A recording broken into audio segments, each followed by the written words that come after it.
사람의 몸이 겉으로는 이상이 없는 것 같은데, 그러나 우리의 몸속에 어떤 질병이 시작이 되는 일도 있습니다. 우리의 장기, 여러 장기가 있어서 끝까지 잘 모르는 그런 증세가 있다가 나중에 병이 깊어지면 그때서야 드러나게 되면 참 어떻게 할 수 없는 그런 일들이 있습니다. 우리 몸 중에 뭐 간이라든지 또 다른 장기들이 그런 일이 많죠. 어느 정도 예고가 되면 빨리 찾아서 고치고 하면 좋을 텐데 그러지 못할 때도 있습니다. 제가 서빙고 온누리 교회에 있을 때 우리 장로님들하고 같이 이렇게 매주마다 모여서 기도도 하고 하는 모임을 했었습니다.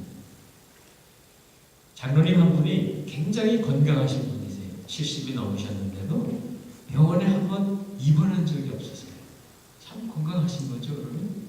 70이 넘도록 병원에 입원한 적이 없었어요. 그런데 언젠가 소변 검사를 했는데 눈으로 보기에는 아무 일도 없는데 의사가 좀 정밀 검사를 해보셔야 되겠습니다. 그래서 정밀 검사를 하십니다. 신장 검사를 하셨습니다. 근데 그 신장을 검사한 의사 선생님이 이거는 신장보다도 심장 검사를 좀 해보셔야 되겠다고 그러셨어요. 그래서 처음 입원하셔서 이제 검사를 받으시는데 그 검사를 통해서 그 가정에 다른 형제들에게 있었던 큰 병이 나타납니다. 난생 처음 입원하셨지만 전혀 모르고 있었는데 건강했는데 그 심장 관련된 그 수술을 하신 거예요. 그리고서 신방을 했더니 이렇게 말씀하세요. 목사님, 정말 하나님의 은혜입니다. 그렇죠. 건강하신 분이에요. 아무것도 드러나는 것도 없는데. 그런데 보이지도 않고 확인되지도 않았는데 이렇게 두 의사 선생님 통해서 찾아진 거예요. 그런데 알고 보니까 그분들의 형제, 혈족 중에, 가족 중에 이렇게 심장으로 인해서 갑자기 돌아가신 분도 계셨던 거예요. 워낙 오랫동안 건강하셨으니까 염려하지 않다. 살아나신 거예요. 얼마나 감사한지 모르고. 그러면서 하나님이 지켜주셨다. 물론 이런 분만 또 있겠습니까? 저희가 오레곤 포틀랜드에서 목회하면서 함께 열심으로 우리 동역했던 분들이 많이 계십니다. 그 중에 여자 집사님 한 분 계세요. 참 건강하셨어요. 건강하셨을 뿐만 아니라 교회 일도 열심히 하시고 또 회사 직장도 다니세요. 여자 성도님이시고 우리 집사님이 직장 일도 잘하시고 또 남편도 일하게 해놓으시고 남편 일도 뒷받아 하시고 그렇게 많은 일들을 감당했던 분인데 어느 날 갑자기 췌장에 암이 발견된 거예요. 병의 원인은 알지만 췌장 암이라는 것은 알지만 현대의술로도 어찌할 수 없는 그런 상황이 됐습니다. 저희들이 열심히 기도했습니다. 성도들과 함께 그 가족들과 함께 참 열심히 기도했습니다. 끈질기게 중보기도 했습니다. 점차 약해지면서도 연약한 가운데도 이 금요일날 저녁 때 저희들이 그때 성령 집회를 했습니다. 금요 성령 집회. 제가 인도한 게 아니고 우리 이종실 목사가 성령 집회를 주로 했는데 나오시면은 두 손 들고 열심히 하나님을 찬양하고 기뻐 찬양하고 눈물을 흘리며 예배드렸었어요. 저희들은 하나님의 입을 꼭 살려주셔야 됩니다. 신방 가서 기도하고 같이 이렇게 열심히 기도했었습니다. 주님이 치료해 주시기를 간절히 구하면서. 그러나 그분이 우리 집사님이 그러세요. 치료해 주시는 분도 주님이지만 혹시 그렇지 않으실지라도 하나님의 영광을 갈고 싶지 않습니다. 이렇게 고백을 하셨어요. 우리도 열심히 기도하는 가운데 결국 그분은 한 4개월, 5개월 이렇게 투병하시다가 하나님 나라로 떠났습니다. 얼마나 참 많은 성도들이 안타깝게 기도했고 했는지 눈물로 장례를 치렀던 기억이 있습니다. 요즘은 의학이 너무 많이 발달했죠. 우리 의사 선생님들도 계시지만 생병이 다 웬만한 병들은 다 고칩니다. 수명이 길어졌습니다. 그러나 그럴지라도 고칠 수 없는 병이 아직도 많이 있습니다. 불치병이 있습니다. 그러면 그 병에 걸리게 되면 환자들은 마음이 낙심이 됩니다. 수치심이 들어갑니다. 우울해집니다. 분노가 생깁니다. 그리고 사람들로부터 점점 멀어지는 그런 마음이 되게 됩니다. 오늘 예수님께서 초기 사역을 하는 중에 환자를 만나는 일이 시작이 됩니다. 12절입니다. 12절 우리 같이 한번 읽도록 하십니다. 12절 시작. 예수께서 한 마을에 계실 때 그곳에 온몸에 나병이 걸린 사람이 있었습니다. 그는 예수를 보자 얼굴을 땅에 대고 절하며 간청했습니다. 주여, 원하신다면 저를 깨끗하게 해주실 수 있습니다. 예수님 당시에는 사람이 병에 걸리면 죄인이라고 그렇게 단정을 하는 그런 시대입니다. 물론 병에 걸리는 것이 죄 때문만은 아닙니다. 예수님도 그렇게 말씀하시죠. 어떤 병은 그 병을 치료함으로 말미암아 하나님의 영광을 드러내는 그런 병도 있습니다. 그렇지만 병이 들려서 이렇게 고칠 수 없는 이런 큰 병이 걸리게 되면 일을 할 수가 없습니다. 일을 할 수가 없으니까 생계를 꾸릴 수도 없습니다. 그리고 사람들로부터 멀리 떨어져서 살 수밖에 없습니다. 건강의 축복도 없어졌죠. 물질의 축복도 없어진 거예요. 그러니까 저주이고 하나님께서 그를 죄 때문에 그렇게 벌을 줬다 하는 생각을 하고 있습니다. 그런데 병과 죄는 다르지만 비슷한 점이 또 있어요. 그것은 바로 병이라고 하는 것은 우리 육신이 정상적이 아닌 겁니다. 비정상적인 거죠. 그래서 고쳐야 됩니다. 약을 먹고 치료를 받아야 되고 수술을 해야 되고 하는 과정을 통과해야 합니다. 대부분 요즘 낫겠죠. 그런데 죄라고 하는 것도 비슷합니다. 이 죄라고 하는 것은 바로 우리 영혼의 병인 것입니다. 우리 영혼 속에. 그런데 영혼의 병은 약으로 고칠 수가 없습니다.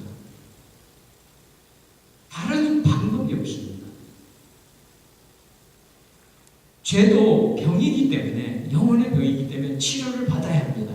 그런데 사람으로서는 치료받을 수 있는 방법이 없는 것입니다. 물론 이 시대에 많은 새로운 의료 방법, 새로운 기술이 아마 오늘도 새로운 기술들이 만들어지고 찾아지고 있겠죠. 그러나 아직도 암을 완치할 수 있는 길은 아직도 없지 않습니까? 뿐만 아니라 새로운 병균, 새로운 그런 질병들이 나타날 수 있습니다. 저는 그렇게 생각을 합니다. 아마도 모든 인류가 병으로부터 완전히 병을 정복하고 완전히 그렇게 치료받을 수 있을 수는 없을 것이다. 왜냐고요? 아담 이후에 우리 모든 사람들은 죄로 인해 죄의 벌을 받아야 됩니다. 그것은 바로 우리가 고난을 줘야 되고 수고하고 땀을 흘려야 하는데 그 중에 한 가지가 바로 우리를 떠나지 않는 연약한 질병입니다. 예수님 당시에는 지금보다 더 많은 병들을 고칠 수 없었을 거예요. 바로 오늘 나오는 문둥병, 이것은 저주의 병입니다. 하늘이 그 사람에게 내린 저주의 형벌인 것이죠. 손, 발, 얼굴 마디마디가 썩죠. 문드러지고 떨어져 나가지. 아주 흉측한 모습과 또 또 냄새가 나고 전염성이 있는, 그래서 사람들이 사는 곳에서부터 격리되어야 합니다. 물론 지금이야 약도 있고 치료하는 방법도 있지만 당신은 불치병입니다. 문둥병자는 사람들이 사는 마을이나 성 안에 살지 못하고 바깥에 가서 살아야 됩니다. 성 바깥에 동굴 같은 곳에 그들끼리 모여서 살아야 합니다. 간혹 움직여 다닌다 할지라도 사람이 오면 사람이 머리에 올 때부터 얼굴을 가리고 부정하다 하면서 소리를 쳐야 됩니다. 경적을 울려야 되는 거예요. 여기 문둥병자가 있으니까 나를 피해가라고 부정하다고 소리쳐야 되는 거예요. 만약 그렇지 않는다면 사람들이 몰려와서 그를 돌로 쳐서 죽여도 괜찮습니다. 가족도 끊어졌습니다. 공동체로부터도 끊어졌던 그런 참 불쌍한 그런 형편이 바로 문둥병자입니다. 그러나 육체적으로만 홀로 있는 것이 아니겠죠. 이스라엘 사람으로서 하나님의 백성인데도 불구하고 하나님 전에 갈 수 없습니다. 하나님께 예배할 수도 없습니다. 그런데 오늘 본문에 나오는 이 사람은 참 용기가 있습니다. 수치스럽고 사람들을 피해하는데도 불구하고 어찌 보면 죽음을 무릅쓰고 나온 것입니다. 이것은 문둥병자의 믿음을 보여주는 것이죠. 어떠한 믿음일까요? 첫 번째는 잘못하면 돌에 맞을 수도 있습니다. 예수님이 계신데 오려고 하는데 사람들이 있을 텐데, 그러나 그것을 무릅쓰고 간절한 마음, 사모하는 마음으로 왔던 거예요. 낫고자 하는 그런 사모하는 마음, 내가 회복되고자 하는 그런 열심. 오늘 이 사람의 믿음만큼 우리들의 믿음, 저와 여러분의 믿음도 주님을 향한 간절한 믿음이 있기를 바랍니다. 두 번째 믿음은 무엇일까요? 두 번째 믿음은 바로 이 환자가, 이 사람이 지금 만나서 그분 앞에 무릎을 꿇습니다. 엎드려 절을 하면서 주여라고 부릅니다. 선생님도 아니고 다른 분이 아니고 바로 주님이라고 부르는 것입니다. 주님은 바로 하나님의 아들이십니다. 예수님은 단순한 윤리 선생이나 단순한 종교 지도자가 아니십니다. 바로 예수님, 그분은 주님이라고 하는 그러한 주님에 대한 고백을 하고 있습니다. 이것이 두 번째 이 환자의 믿음입니다. 그 다음에 세 번째가 있어요. 세 번째는 자기가 간절한 소원이 있습니다. 병 낫기를 원하는 간절한 소원이 있는데 이렇게 말합니다. 주여 원하신다면, 아니 지금 아픈 사람이지 않습니까? 그렇죠? 낫고 싶은데 주여 원하신다면 조건을 붙이는 것입니다. 주여 원하신다면. 이것은 여러 가지로 우리가 생각할 수가 있어요. 주님은 나를 고쳐줄 수 있는 능력이 있으시다는 고백일 수 있습니다. 절대적인 믿음의 표현이기도 합니다. 그러나 동시에 주님이 주권자이십니다. 주님이 하시면 하실 수 있습니다. 주님이 결정하실 일입니다. 라고 주님의 주권에 겸손하게 나가는 그런 모습입니다. 우리의 믿음이 어떠한지요? 우리의 기도는 어떠한지요? 우리는 평소에 주님을 잘 찾지 않다가 급한 일이 생기면 이거 풀어주십시오, 이거 도와주십시오 하며 마치 동화 속에 나오는 알라딘의 램프 속의 지니를 찾듯이 그럴 때가 있지 않습니까? 이 문제를 풀어달라고. 그러나 주님은 우리들의 지니가 아니십니다.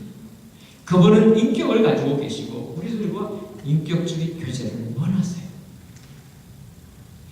이 세상에 있는 모든 우상의 종교들, 미신들은 다 거래입니다. 거래.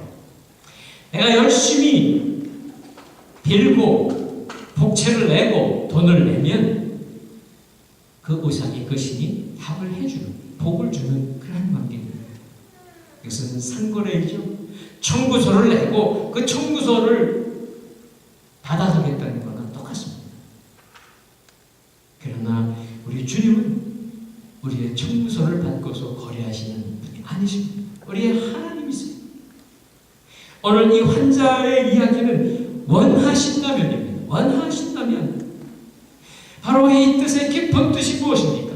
나의 소원이 있습니다. 내가 원하는 것이 있습니다. 그러나 내 소원과 우리 주님의 뜻이 통해야 된다는 것입니다.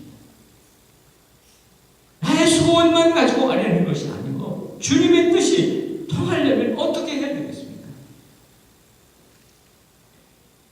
요한복음 15장에 보면 이런 말씀이 있습니다. 예수님이 하신 말씀입니다. 너희가 내 안에 거하고 내 말이 너희 안에 거하면 무엇이든지 원하는 대로 구하라. 그리하면 이루리라. 우리들은 뒷부분만 주로 붙잡고 기도하기 쉽습니다. 무엇이든지 원하는 대로 구하라. 그리하면 이루리라. 조건이 붙어 있습니다. 조건이 무엇입니까? 너희가 내 안에 거하고 예수 그리스도 안에 거하고 예수님의 말씀이 우리 안에 거하는 것이죠. 그 조건이 있어야 되지 않습니까? 그런데 어떻게 이루어집니까? 예수님의 말씀, 성경 말씀 어떻게 우리들 속에 집어넣을 수가 있으며 우리가 어떻게 예수님 안에 살 수가 있겠습니까? 이것은 인격적인 만남입니다. 주님은 무조건적으로 응답하는 그 일이 아니시고 우리 안에 계시기를 원하십니다. 우리와 함께 살아가시기를 원하십니다. 우리가 참으로 주님 말씀하신 대로 포도나무 되신 그 주님께 가지가 붙어 있는 것처럼 우리가 붙어 있기만 하면 열매는 저절로 열리지 않습니까? 가지가 몸부림을 치지 않아도 포도송이는 열립니다. 그래서 우리가 할 일이 아니시잖아요. 바로 주님이 그렇게 하시고 하나님 아버지께서 그렇게 하시죠. 사랑하는 성도 여러분, 우리들의 간절한 기도가 얼마나 많이 있습니까? 여러분 가정 안에, 일터 가운데, 우리 공동체 안에도 그렇죠. 우리가 간절히 구해야 됩니다. 강청해야 합니다. 그러면서도 우리가 기도해야 합니다. 주님의 뜻대로 이루어지기를 원하나이다 하며 주님께 올려드리는 귀한 저와 여러분 되시기를 바랍니다. 그런데 또 한 가지 우리가 여기서 생각할 것이 또 있습니다. 아픈 사람이면 내 병을 고쳐주십시오라고 간청해야 합니다. 근데 오늘 보니까 그렇게 간청하지 않습니다. 이렇게 간청합니다. 저를 깨끗하게 해 주실 수 있습니다. 저를 깨끗하게 해 주실 수 있습니다. 아니 병이 나야 되는데 깨끗하게 해달라는 말은 무슨 말입니까? 아니 고통 중에 있는데 이 고통이 끝나게 해달라고 구해야 되는데 왜 깨끗하게 해달라고 하십니까? 이것은 이 문득병자가 자기 자신을 얼마나 더럽고 추하게 보는가 그것을 말해줍니다. 문득병자는 말씀드린 대로 어느 사회생활 할 수 없습니다. 접촉할 수가 없습니다. 정결한 사람들과 함께 할 수 없는 접촉해서는 안 되는 사람입니다. 가족하고 외롭게 떨어져 있어야 되고 공동체에 속할 수도 없습니다. 하나님의 율법도 분명히 그렇게 되어 있습니다. 진 밖에 나가 있어야 되죠. 뿐만 아니라 그의 영혼이 하나님과 교통할 수가 없습니다. 그런데 오늘 주님은 우리에게 말씀하고 계십니다. 저와 여러분은 문둥병자 아닙니다. 그러나 우리들 안에 우리 영혼을 보시기 바랍니다. 저의 영혼을 보고 여러분 스스로 영혼을 보시기 바랍니다. 혹은 우리가 문둥병자가 뜨거운 불이나 차가운 것을 아무리 돼도 느끼지 못하듯이 감각이 마비되어 있지 않습니까? 마치 우리가 죄로 인해 세상에 배역하는 세상에 사람들이 행하는 그런 일들에 대해서 무감각하다고 한다면 우리의 영혼도 마치 문둥병에 걸린 것과 비슷합니다. 오늘 이 환자가 나를 깨끗게 해주십시오. 나의 추하고 더러운 모습을 바꿔달라고 하는 그 부르짖음처럼 우리들 속에 있는 우리가 우리가 생각지도 못한 우리의 더러운 생각들, 우리들이 내버려야 될 욕심들, 우리들이 내려놓지 못한 세상의 재물이나 세상의 자리에 대한 안타까움들이 있다고 한다면 우리는 주님 앞에 동일한 환자라고 생각합니다. 바로 문둥병자의 그 모습이 우리들의 죄의 모습인 것이죠. 그것을 보라는 것입니다. 문둥병은 이제 고칠 수 있습니다. 그러나 이 죄는 고칠 수 있는 약이 없습니다. 길은 한 가지밖에 없습니다. 그것은 오직 예수 그리스도, 십자가에 달리신 예수 그리스도 그분의 보혈로 우리의 심령이 덮임을 받아야 합니다. 주님은 그것 때문에 이 땅에 오셨고 주님은 그것을 위해서 십자가에 못 박혀 죽으셨습니다. 그리고 그 사실을 믿어드리기만 하면 우리는 치료받습니다. 자, 이제 치료를 어떻게 하시는가 보십시오. 13절입니다. 13절 시작. 예수께서는 손을 내밀어 그 사람에게 대개 말씀하셨습니다. 내가 원하노니 깨끗해져라. 그러자 곧 나병이 그에게서 떠나갔습니다. 문둥병자에게 손을 대서는 안 되는 것이 율법입니다. 왜냐하면 그는 부정한 사람이기 때문에 부정한 사람의 손을 대는 사람도 부정에 찝니다. 더군다나 예수님이시잖아요. 예수님은 물론 손을 안 대셔도 환자를 말씀으로도 고칠 수 있으시죠. 그런데 손을 대십니다. 세상 사람 누구도 손을 대지 않지만 우리 주님은 그를 긍휼히 여기시고 그에게 사랑의 손을 펼치십니다. 안수하시면서 말씀하십니다. 주님은 세상 모든 사람이 버린 사람이라 할지라도 주님은 모십니다. 오셔서 만나주시고 만져주시고 우리에게 그렇게 해주실 것입니다. 그러면 주님이 말씀하시죠. 내가 원하노니 말씀하십니다. 내가 원하노니. 아까 그 환자가 말했던 것 같이 이제 주님이 답을 하십니다. 내가 원하노니. 환자의 소원과 주님의 뜻이 이제 통하는 것입니다. 그러면서 말씀하십니다. 깨끗해져라. 주님의 권세, 주님의 능력으로 명령하실 때에 이 말씀이 선포되자마자 문둥병이 그 순간 낫습니다. 어떻게 이런 일이 일어날 수 있겠습니까? 아니, 오랫동안 아팠을 텐데, 오랫동안 그 병을 고통을 당하고 있었을 텐데 어떻게 이렇게 갑자기 순간적으로 날 수가 있겠습니까? 이것은 바로 예수 그리스도의 하나님 되심을 보여주는 전능하신 하나님의 능력을 보여주시는 기적입니다. 주님만이 하실 수 있는 기적입니다. 오늘 이 환자는 얼마나 기뻤을까요? 얼마나 그 마음에 큰 기쁨이 넘쳤을 거예요. 그때 주님이 말씀하십니다. 14절입니다. 14절 같이 읽습니다. 시작. 그때 예수께서 그에게 명령하셨습니다.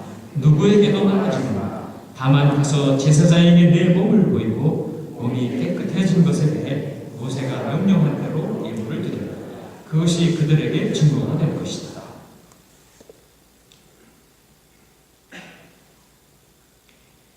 이 환자는 얼마나 고통받으며 얼마나 힘든 시간들을 보냈을까요? 얼마나 큰 저주 가운데 눈물 흘리며 지냈을까요? 지금 나았습니다. 완전히 나음을 받았습니다. 온 몸에 나병이 있었다고 그랬죠. 온 몸에 문둥병이 있었던 사람이 깨끗이 나음을 받았을 때에 그는 그 자리를 떠날 수 없었을 거예요. 주님 감사합니다. 고쳐주셔서 감사합니다. 감동의 눈물을 흘리면서 있었을 거예요. 그리고 그는 돌아가서 내가 이렇게 낫다고 모든 사람들에게 얘기하고 싶었을 텐데 그런데 예수님이 말씀하시죠. 누구에게도 말하지 말라. 누구에게도 말하지 말라. 물론 복음서에 보면 예수님이 이런 말씀을 몇 번 하세요. 그런데 사람들은, 예수님이 이렇게 얘기할 때에 또 얘기합니다. 물론 얘기하든 안 하든 그 기적은 사람들에게 알려지기 마련입니다. 왜냐하면 이 사람이 얼마나 고통 가운데 있었는지 친족들이 합니다.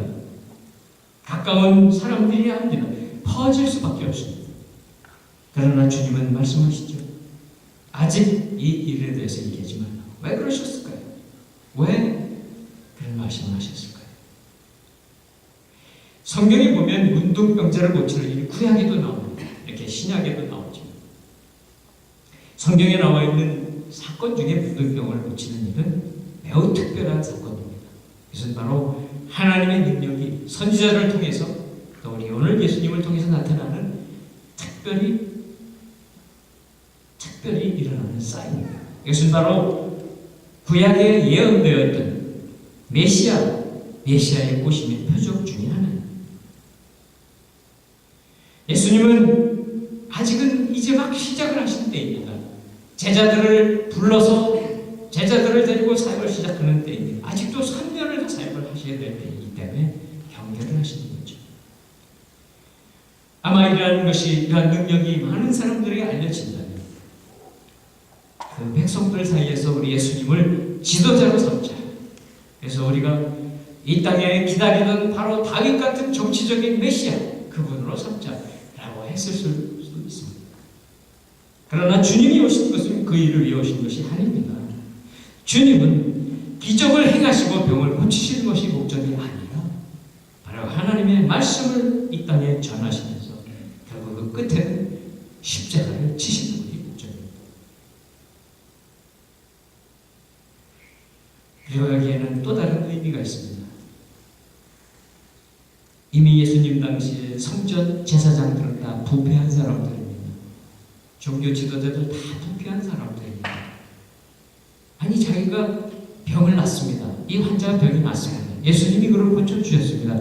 그러면 그냥 됐다. 가라. 그래도 됩니다. 그런 일을 하시기도 하십니다. 그런데 오늘은 어떻게 말씀하시냐면 제사장에게 가서 보여주라는 거예요. 아무 권위도 없고 부패해버리고 타락해버린 그들에게 왜 보내셨을까요?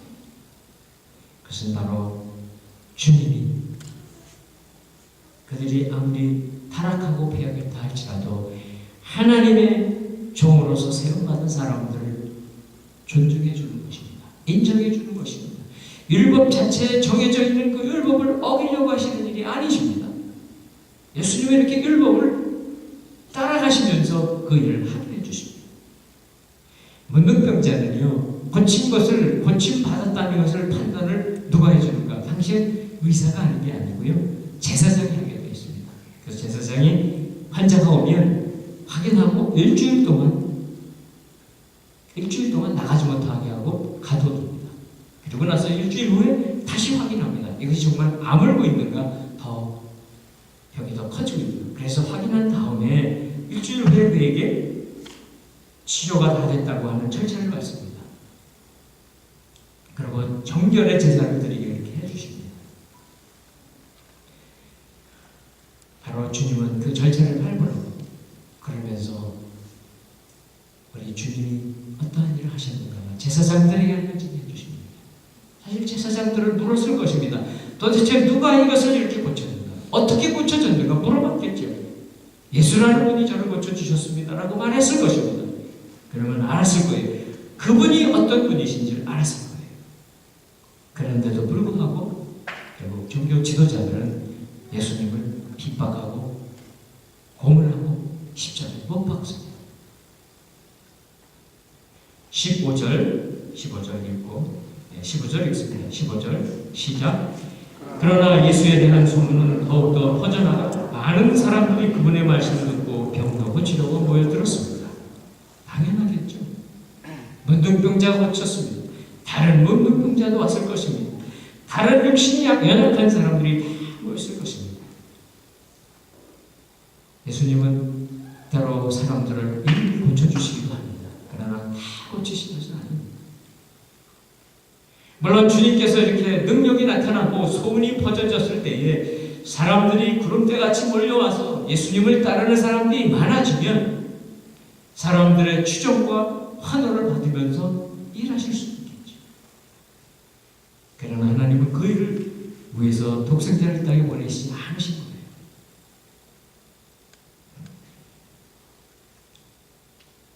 우리 주님은 바로 하나님의 그 약속하신 일을 이루시기 위해 이 땅에 오셨습니다. 많은 사람을 고치셨습니다. 그러나 이스라엘에는 모든 사람을 고치시진 않으셨습니다. 그러나 중요한 것은 무엇입니까? 바로 이렇게 고칠 수 없는 질병에 고통하고 신음하는 사람들이 그 생명을 다시 얻는 그것이 바로 구원입니다. 구원의 그림입니다. 바로 오늘 우리 주님 우리를 위해서 오셔서 또 말씀하십니다. 이제 16절 읽고 마무리하도록 하겠습니다. 16절 시작. 하지만 예수께서는 외딴 곳으로 물러가 기도하셨습니다. 예수님이 이 땅에 오셔서 말씀을 증거하십니다. 병을 고치십니다. 복음을 전하십니다. 그렇지만 예수님은 많은 사람들이 따라오고 붙잡고 할지라도 모든 사역과 사역 사이에 반드시 시간을 내십니다. 외딴 곳으로 가십니다. 바로 하나님 아버지와 교제할 수 있는 그러한 시간을 가지시는 것입니다. 많은 사람들의 인기, 사람들이 요청하는 간절한 요구가 있을지라도 바로 그보다 더 귀하신 하나님과의 교제. 오늘 주님은 우리에게 말씀하고 계십니다. 우리들이 때로는 많은 일들을 합니다. 하나님의 일도 하고 세상의 일도 합니다. 그러나 어떠한 일이든지 우리의 가장 귀한, 우리가 놓치지 말아야 될 그러한 귀한 교제가 바로 있습니다. 사랑하는 성도 여러분, 우리 주님이 그렇게 사셨습니다. 우리 주님처럼 우리도 사랑하는 하나님 아버지 앞에, 나의 생명 되신 예수 그리스도 앞에 그 귀하신 주님과 교제하며 우리가 예수 그리스도 안에 거하고 우리 주님의 말씀이 우리들 안에 거하는, 그리하여 우리가 무엇을 구하든지 원하든지 주님과 함께 성취하고 이루어드리는 주님의 복된 새해가 되시기를 주님의 이름으로 축원합니다. 함께 우리 기도했으면 좋겠습니다.